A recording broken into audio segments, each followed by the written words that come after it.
की जाएगी। तो सियासी घमासान पर बीजेपी का बयान सामने आया है। न्यूज 18 से बीजेपी नेता राजेंद्र राठौड़ ने कहा कि अभी तूफान से पहले की खामोशी है, हीरो और विलेन दोनों ही कांग्रेस में है। ये राठौड़ ने बड़ी बात कही है। कुछ घाव ऐसे होते हैं जो भरते नहीं।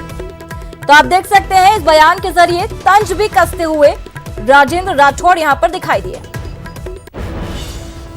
राजस्थान में पिछले 1 महीने से चल रहे सियासी घमासान के बीच अब संकट के बादल छटने लग गए हैं और पायलट ग्रुप के आलाकमान से बातचीत के बाद एक बार फिर से संकट जो है वो एक तरह से खत्म हो चुका है। इस वक्त बीजेपी नेता राजेंद्र राठौड़ साहब हमारे साथ मौजूद हैं, उनसे बात कर लेते हैं।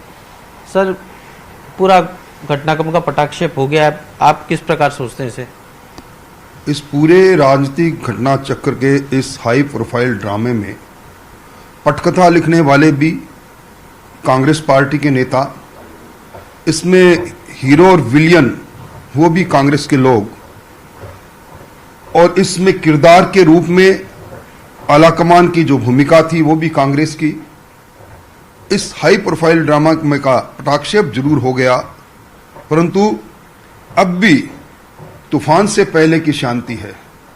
ये राजस्थान में पहला मौका होगा जब अपने ही दल के लोगों को अपनी ही सरकारी एजेंसी के माध्यम से गिरफ्तार करने तक की साजिश रची जाए। और मैं समझता हूं कि जिस प्रकार इस बार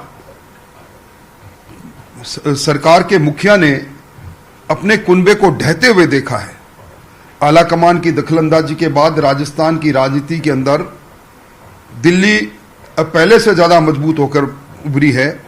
और लगातार दिल्ली के चक्कर पहले मुख्यमंत्री जी अपनी कुर्सी बचाने के लिए लगाया करते थे, अब वो चक्र और ज्यादा लगाने पड़ेंगे, क्योंकि आलाकमान की नजरों में घर के मुखिया अपने घर को संभाल के रख नहीं सके। आखिर आलाकमान को दखलंदाजी देनी पड़ी और उसी का परिणाम है कि एक बार तूफान से पहले शांति कायम हुई है। अब दोबारा बाउंडर कब उठेगा ये भविष्य बताएगा, परंतु जो कुछ भी हुआ खोया राजस्थान की जनता ने।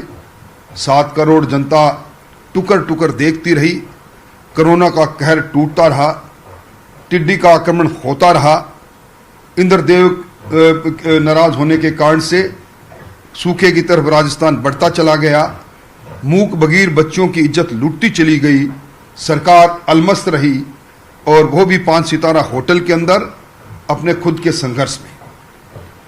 आपने कहा कि तूफान से पहले की शांति है, तो क्या फिर से इस प्रकार का बाउंडर उठेगा? जब इस प्रकार की मारकाट की और अपमानित करने की राजनीति होती है तो मैं समझता हूं कई घाव ऐसे गहरे होते हैं जो जख्म भरे इसकी उम्मीद कम रहती है। हम तो चाहेंगे कि जख्म भर जाएं। सरकार को बहुमत मिला है, मैंडेट मिला है जनता की सेवा करने का। सरकार अपने सेवा के मोड में तो आए, उस ओर कदम बढ़ाना तो प्रारंभ करें। जब से सरकार बनी है, लड़खड़ाती सरकार अपने को ही बचाने के अंदर अपना पूरा दमखम लगाए हुए हैं, जनता से कोई सरोकार नहीं है। लेकिन बीजेपी के लिए आपको नहीं लगता कि महाराज जैसी हालत हो गई? नहीं, भारतीय जनता पार्टी को मैंडेट मिला हुआ है, जनादेश मिला है प्रतिपक्ष में रहने का, कोई फर्क नहीं है। हम पहले भी प्रतिपक्ष में थे, आज भी प्रतिपक्ष में हैं। प्रतिपक्ष की भूमिका के अंदर जनता की आवाज बनकर हम सदन और सड़क वहां तक गूंजने का काम करेंगे। इसलिए इसमें भारतीय जनता पार्टी की राजनीति में कोई बदलाव नहीं। विधानसभा सत्र को लेकर क्या कुछ रहेगा? हंगामेदार सत्र रहेगा, छोटा सत्र रहेगा।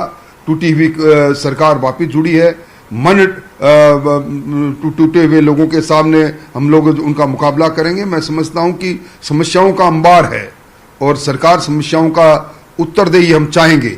सरकार विधानसभा से भागनी चाहेगी, हम सरकार को विधानसभा में रोकने के लिए प्रयास करेंगे। तो राठौड़ साहब ने साफ कर दिया कि विधानसभा में सरकार को घेरने का काम करेंगे, लेकिन एक बात और भी कही उन्होंने कि ये तूफान से पहले की शांति है। कैमरा पर्सन देवेंद्र के साथ सौरभ गृहस्थी, न्यूज 18 राजस्थान, जयपुर।